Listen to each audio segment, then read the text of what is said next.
अगर आप एक लाइट बल्ब को देखें, देखिए लाइट बल्ब इलेक्ट्रिसिटी यूज़ करके लाइट बनाता है और पूरे कमरे को रोशन कर देता है। इसी तरह पर उसका एक ऑन एंड ऑफ बटन है, उसे ऑन कर सकते हैं, ऑफ कर सकते हैं। इसी तरह माइंड है, माइंड का भी ऑन एंड ऑफ बटन है।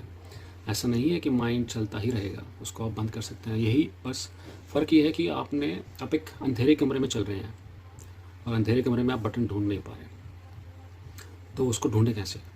देखिए, माइंड को आप बंद नहीं कर सकते फोर्स कि मैं इसको बंद कर दूंगा, आप ऐसे माइंड को बंद नहीं कर सकते। माइंड का ऑन एंड ऑफ बटन है, उसे जानना। जैसे ही मैंने जाना, जाना क्या, मैंने अपने विचारों को जाना, क्या वो बातें कर रहा है मैंने जाना, क्या मेरा मन क्या बना रहा है, क्या खिचड़ी बना रहा है। परफेक्ट फैकल्टी है, माइंड में कोई दिक्कत नहीं है।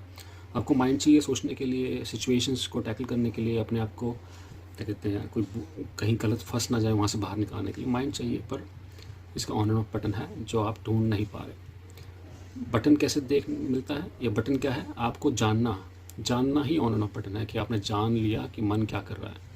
जैसे ही मैं जानने लग गया कि मन क्या खिचड़ी बना रहा है, क्या विचार बना रहा है, और यही उसका ऑन एंड ऑफ बटन है। जानना ही देखना है। देखिए, आप देख नहीं सकते माइंड को, पर आप जान सकते हैं वो क्या कर रहा है, विचारों को जान सकते हैं। और जैसे ही मैंने जान लिया मेरे विचार क्या है, माइंड वहाँ शांत हो जाता है। वो उसका ऑन एंड ऑफ बटन, जानना ही देखना है और जानना ही ऑन एंड ऑफ बटन है माइंड का।